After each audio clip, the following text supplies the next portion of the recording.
They were driving Lamborghinis in Tampa. They were outside eating ice cream in Tampa. Oh, Namjoon got to see a fucking flamingo in Tampa. They was able to play pickleball, sit on benches and eat outside. And now they're in Texas and this is all the fuck you seeing outside their hotel. Babe! They're saying that someone gave a story time saying that they followed Namjoon around in a car. They drove around in a car so they'd be able to talk to him. And there are people straight up justifying the invasion of privacy because BTS are famous. Because they chose to be famous, so this is what they asked for.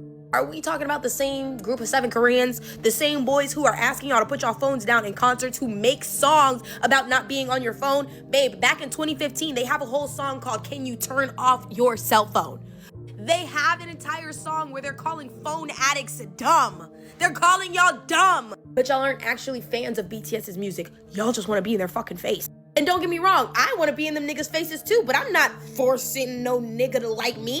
You're camping outside of a man's hotel. A man's hotel.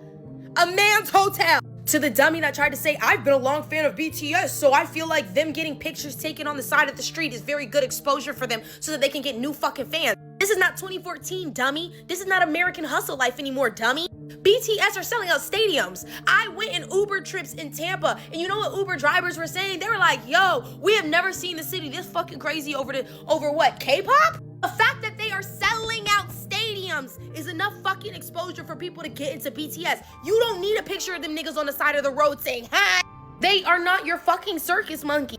And that's quite frankly what y'all want them to do. Y'all want them to walk outside of their hotel and be like, ladies, just shipping it over, Shimona. No, like. Then it gets to this point where people are so fucking delusional that fans have to be great people. No, some fans are stalkers. That's why the concept of a stan exists. Oh, they're not army. Don't say that they're army because they're not actually army. Yes, they are. They're army. Army is scary. Army can be very fucking scary sometimes. And what's heartbreaking about this is that these boys have multiple stops. They're not just going on a fucking 10-stop world tour. They're going around the world non-stop for fucking like 80 different cities. It's not just a concept of respecting their privacy because they're fucking human beings, but they're human beings who are about to be on a very long world tour and have to interact with so many different people around this tour.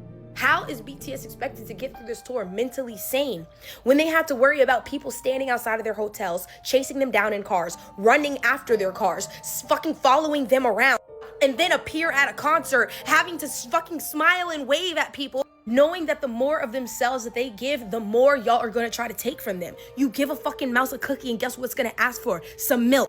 Y'all are getting videos of these boys leaving these places as you're screaming their names and doing fan chants like they want to hear that shit outside of work. The fact that this video, you can hear so many fans screaming and calling for them, and not once do they look over to be like, hey, thank you guys for waiting. You want to know why? Because they don't like that shit. I know it's bad when Jungkook doesn't even take a full fucking moment to address the audience. My parasocial king, Pookie Bear Jungkook is not fucking with y'all. I'm not fucking with y'all. He's watching Death Note, by the way. I would be very cautious of what names y'all give him.